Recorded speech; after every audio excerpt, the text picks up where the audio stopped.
आपने परीक्षा की तैयारी अच्छी की है। अब जैसे जैसे परीक्षा का समय पास आता है, आपकी चिंता बढ़ने लगती है। आप फिर भी पढ़ाई करते हो। परीक्षा के दिन आप एग्जाम हॉल में बैठे हो। आपकी तैयारी अच्छी है, पर धीरे धीरे आपकी दिल की धड़कन तेज हो गई है। आपकी हथेलियों पर पसीना आ रहा है। आप कुछ समझ पाते इसके पहले ही आपको लगने लग रहा है कुछ याद आएगा भी या नहीं। क्वेश्चन पेपर हाथ में आया, आप थोड़े और परेशान हो जाते हो, पर किसी तरह खुद को संभाल के पेपर लिखते हो। एग्जाम हॉल से बाहर निकलते समय आप सोचते हो कि मुझे एकदम से ऐसा क्यों हुआ। ऐसा नहीं होता तो मैं और अच्छे से उत्तर लिख पाता, अपना बेस्ट दे पाता। जो जो एग्जाम में याद नहीं आ रहा था, आपको अब सब याद आ रहा है। यह सब क्यों हुआ, आपकी समझ में कुछ नहीं आ रहा। आपको जानकर आश्चर्य होगा कि यह सब हुआ है विजुअलाइजेशन, कल्पना, इमेजिनेशन के कारण। चलिए आज हम देखेंगे कि कैसे हम कल्पना, विजुअलाइजेशन की प्रैक्टिस ऐसे स्ट्रेसफुल सिचुएशन को हैंडल करने के लिए कर सकते हैं। साथ ही अपनी डेली लाइफ में किसी भी हैबिट को स्ट्रांग बनाने के लिए कंसंट्रेशन टेक्निक के रूप में भी कर सकते हैं। आप सभी का स्वागत है हाउ टू इम्प्रूव में। Self directed self improvement by self training. मैं डॉक्टर चंद्रकांत और मेरे साथ है हमारे दोस्त और सवालों के एक्सपर्ट पांडा जी। मैं एक पेन स्पेशलिस्ट डॉक्टर हूँ। साथ ही मैं ह्यूमन इंटेलिजेंस, ह्यूमन एक्सीलेंस पर 2016 से साइंटिफिक रिसर्च कर रहा हूँ। रिसर्च का निष्कर्ष ये है कि साइंटिफिक इंप्रूवमेंट टूल्स की डेली ट्रेनिंग से कोई भी किसी भी क्षेत्र में खुद को बेहतर बना सकता है और एक बैलेंस लाइफ हर दिन खुलकर जी सकता है, अपने सपनों को पूरा कर सकता है। आज का हमारा इंप्रूवमेंट टूल है विजुअलाइजेशन कंसंट्रेशन। कंसंट्रेशन सीरीज का ये एक और पार्ट है। इसके पहले बाकी पार्ट जरूर देखिए, जिसमें concentration levels, habit leakage, affirmation के बारे में बताया जा चुका है। इनका लिंक नीचे डिस्क्रिप्शन में दिया है। साथ ही अगर कोई बहुत जिज्ञासु, क्यूरियस हो तो विजुअलाइजेशन के और डेप्थ में जाकर इसे समझना और प्रैक्टिस करना चाहते हो तो इसका नोट्स की लिंक भी डिस्क्रिप्शन में दी है। तो चलिए विजुअलाइजेशन, कल्पना को हम 4 नोबल ट्रुथ के फ्रेमवर्क से समझते हैं। सबसे पहले फर्स्ट नोबल ट्रुथ, डेफिनेशन, परिभाषा, जिसमें हम ये देखेंगे कि आखिर विजुअलाइजेशन या कल्पना किसे कहते हैं। विजुअलाइजेशन खुद को किसी भी क्षेत्र में बेहतर बनाने के लिए डेली प्रैक्टिस करने वाली कंसंट्रेशन ट्रेनिंग में से एक है। यह हमारे दिमाग के काम करने का एक सामान्य तरीका है, जिसकी प्रैक्टिस हम डेली शुरू कर दे तो जबरदस्त रिजल्ट हासिल कर सकते हैं। विजुअलाइजेशन, कल्पना, दिमागी कसरत, imagination, mental rehearsal, mental preparation, mental warm up जैसे जाने पहचाने नामों से भी जाना जाता है, लेकिन इन्हें साइंस की दुनिया में simulated mental practice, motor imagery practice MIP, visuo motor behaviour rehearsal VMBR जैसे दिमाग को चकरा देने वाले तूफानी नामों से भी जाना जाता है, जिसको सुनकर कोई भी बेहोश हो सकता है। बहुत ही नॉर्मल बोलचाल की भाषा में कहे तो दिन में सपने देखना। सपने किसी हीरो या हीरोइन के नहीं, ना ही मोबाइल के नए मॉडल्स के, बल्कि सपने जिसमें हम किसी काम को प्रैक्टिस कर रहे हैं, रिहर्सल कर रहे हो, ताकि खुद को बेहतर बनाया जा सके। आपने सही सुना, रिहर्सल की कल्पना। चलिए हम इसको आसान साइंटिफिक तरीके से थोड़ा और समझते हैं। विजुअलाइजेशन का मतलब है कल्पना करना। इसमें हम किसी एक्शन या सिचुएशन की पूरी तरह से कल्पना करते हैं। यह एक प्रकार की दिमागी कसरत या मेंटल रिहर्सल है। इसमें हम उस काम को करते हुए कल्पना करते हैं उस वातावरण लोगों की भी कल्पना करते हैं। हम कोशिश करते हैं कि हम ज्यादा से ज्यादा डिटेल के साथ कल्पना करें, जैसे कि हम सच में उस काम को कर रहे हैं। जिस प्रकार से रात में सोते समय हमारा दिमाग डिटेल में सपने देखता है, जिससे जागने पर हमें वो एकदम रियल लगते हैं। विजुअलाइजेशन का स्पोर्ट्स में ज्यादा उपयोग 1984 ओलंपिक के बाद शुरू हुआ, जब एक्सपर्ट ने यह बताया कि जो एथलीट विजुअलाइजेशन टेक्निक का डेली प्रैक्टिस करते हैं उनका ओलंपिक में प्रदर्शन बहुत अच्छा रहा। विश्व प्रसिद्ध तैराक माइकल फेल्प्स के कोच बॉब बाउमैन कहते हैं कि कल्पना में की गई रिहर्सल या प्रैक्टिस एक प्रूवन कंसंट्रेशन टेक्निक है, जिससे किसी भी क्षेत्र में पीक परफॉर्मेंस हासिल किया जा सकता है, किसी भी क्षेत्र में खुद को बेहतर बनाया जा सकता है। अब हम देखते हैं कि विजुअलाइजेशन क्या नहीं है। बॉब बाउमैन कहते हैं कि विजुअलाइजेशन एक टूल है, एक साधन है। यह मेहनत का रिप्लेसमेंट नहीं है। हमें यह नहीं मान लेना चाहिए कि विजुअलाइजेशन कर लिया तो हमें मेहनत नहीं करनी पड़ेगी। हमें मेहनत तो करनी ही पड़ेगी। जैसे कि ओलंपिक के खिलाड़ी रोज घंटों मेहनत करते हैं अपने लक्ष्य के लिए, वैसे ही हमें अपने लक्ष्य के लिए रोज घंटों में प्रयास करना पड़ेगा। हाँ, ये बात जरूर है कि विजुअलाइजेशन से हमारी मेहनत की क्वालिटी बढ़ जाएगी। साथ ही विजुअलाइजेशन की हेल्प से हम अपने अवचेतन मन, सबकॉन्शियस माइंड की ट्रेनिंग करते हैं, जिससे हम उन संभावनाओं को देख सकते हैं जिन्हें हम वैसे इग्नोर या नजरअंदाज कर देते हैं। विजुअलाइजेशन से हम अपनी गलतियों को सुधार सकते हैं। अब हम चलते हैं second noble truth, chain reactions of cause and effect, कारण और उसके प्रभाव। डेली विजुअलाइजेशन प्रैक्टिस से, विजुअल रिपीटेशन से ज्यादा सेंस ऑर्गन को इन्वॉल्व करने से हमारे दिमाग की न्यूरल एक्टिविटी बढ़ती है, जिससे हमारा इमोशनल एक्टिविटी में भी इजाफा होता है, जिसके कारण हमारी मसल्स और स्किल लेवल में मजबूती आती है।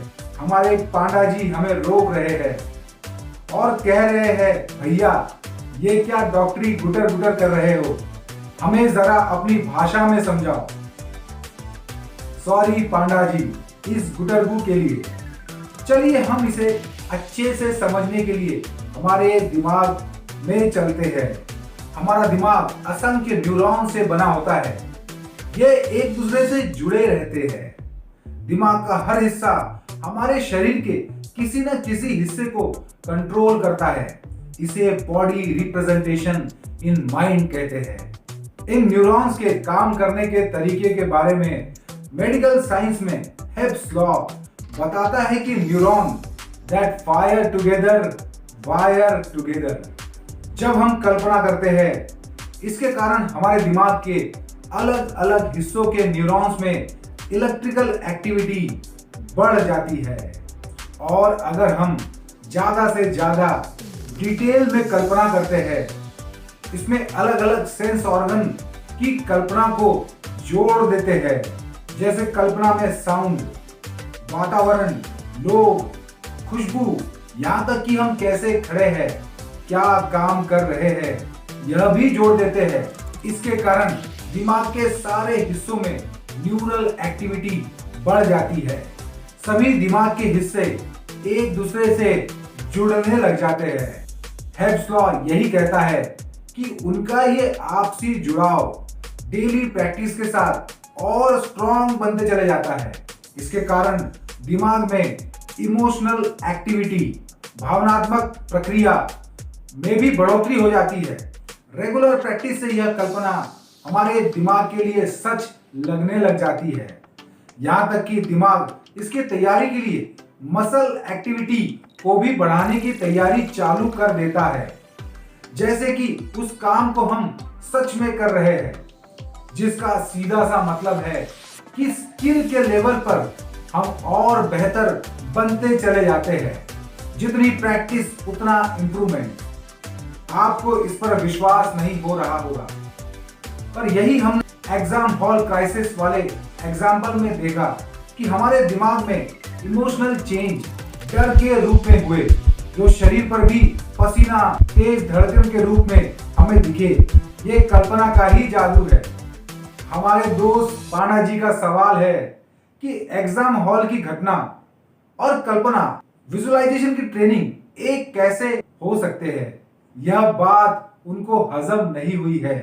पांडा जी के शानदार क्वेश्चन के जवाब छुपा है हमारी माइंड के दो भागों में, कॉन्शियस माइंड चेतन मन और सबकॉन्शियस माइंड अवचेतन मन।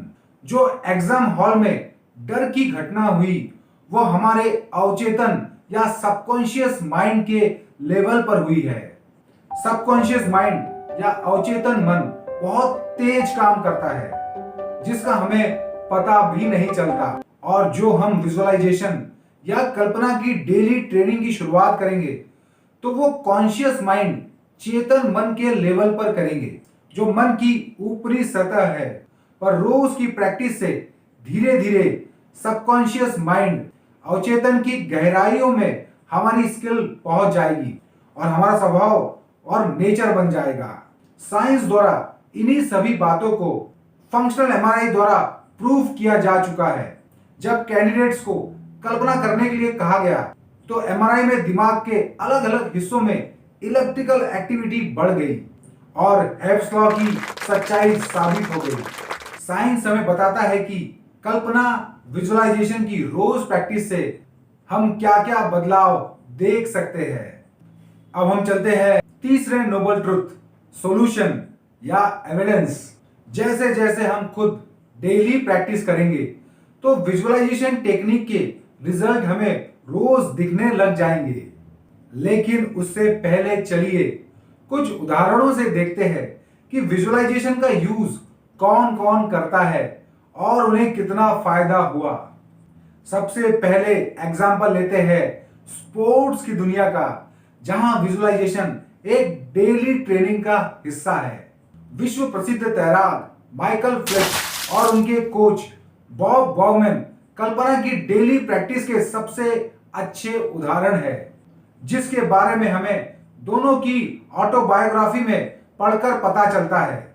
नो लिमिट, जो कि माइकल फेल्प्स की ऑटोबायोग्राफी है, और द गोल्डन रूल्स किताब उनकी कोच बॉब बॉगमैन द्वारा बेस्ट परफॉर्मेंस पर लिखी हुई किताब है। ये दोनों किताबों में कल्पना की डेली प्रैक्टिस की इंपॉर्टेंस के बारे में बताया गया है।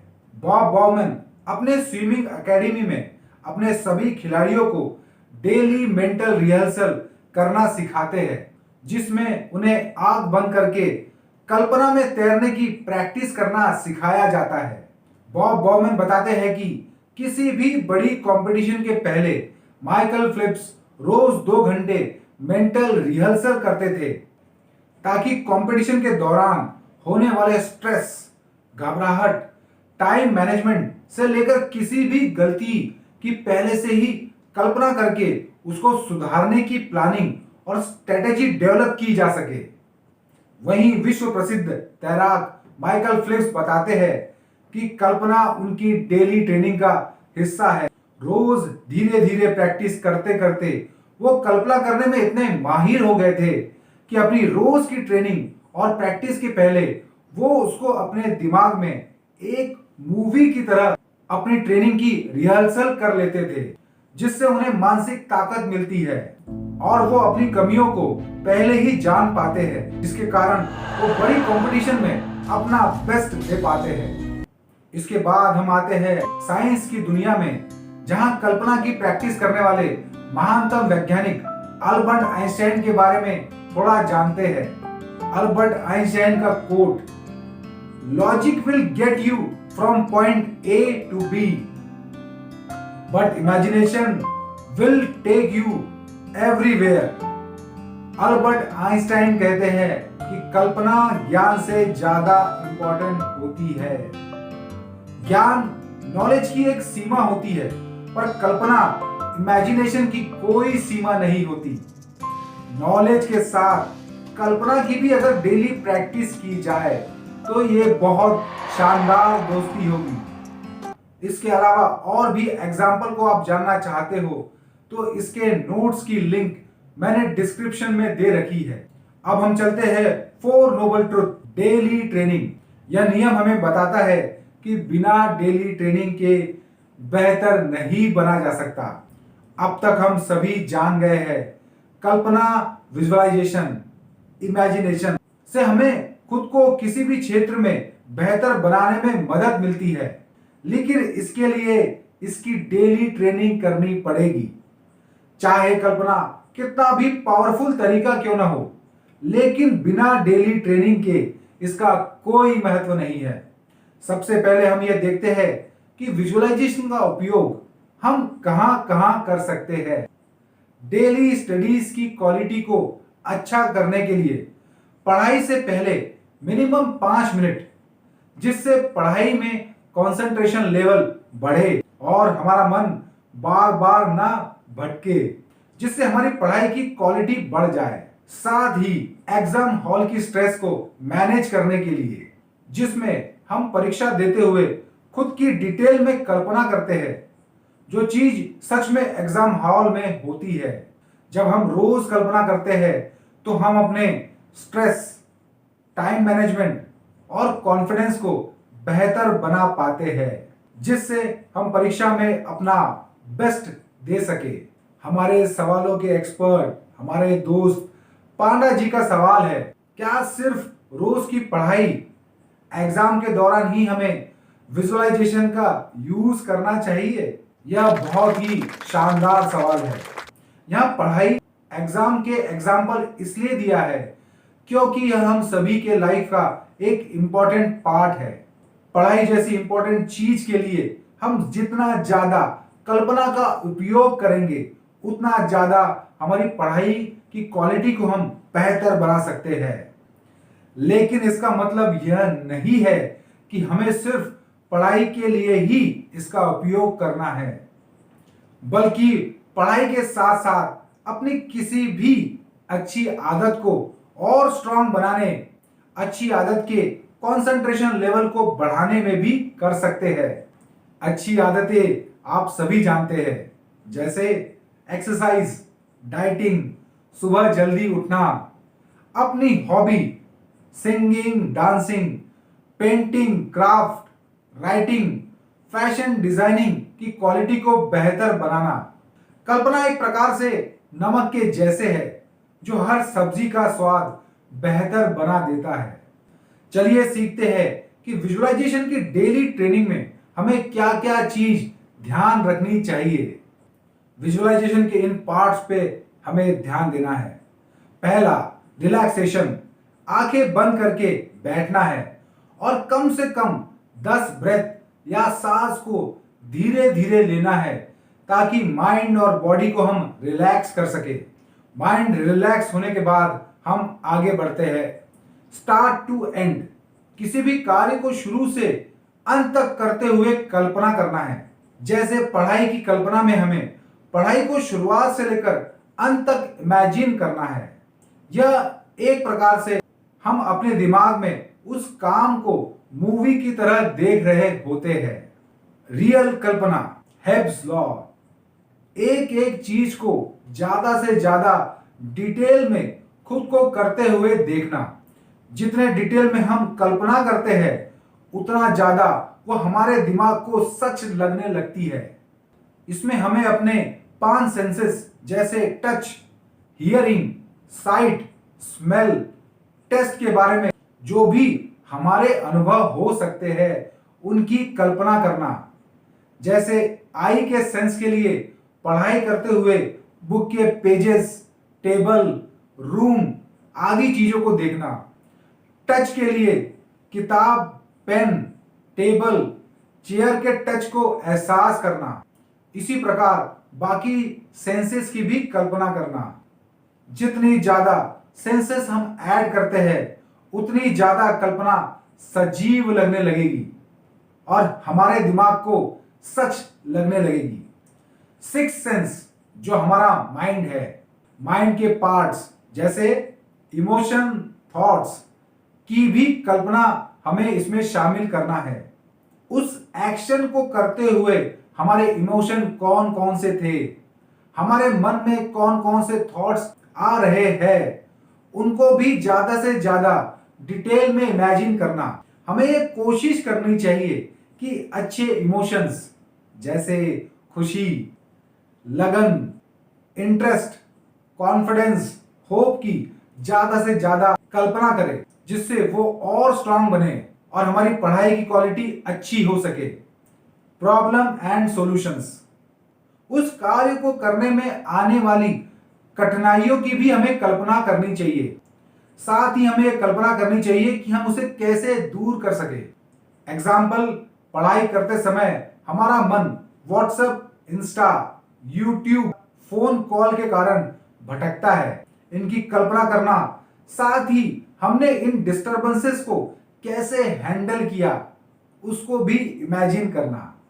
इन्हीं पॉइंट्स को ध्यान में रखकर आप किसी भी स्किल, आदत, हॉबी, यहां तक कि इमोशन के लिए कल्पना को डिजाइन कर सकते हैं। आप विजुअलाइजेशन को किस प्रकार और कौन कौन से हैबिट को बेहतर बनाने के लिए यूज करना चाहते हैं, कमेंट में लिखकर बताइए। साथ ही अपनी कल्पना की डिजाइन को भी शेयर कीजिए। धीरे धीरे रोज जब हम इसकी ट्रेनिंग करते हैं तो यह सभी पॉइंट हमारी कल्पना में शामिल होने लग जाते हैं, और जैसे जैसे हमारी ट्रेनिंग बढ़ती है हम इसमें और एक्सपर्ट बनते चले जाते हैं।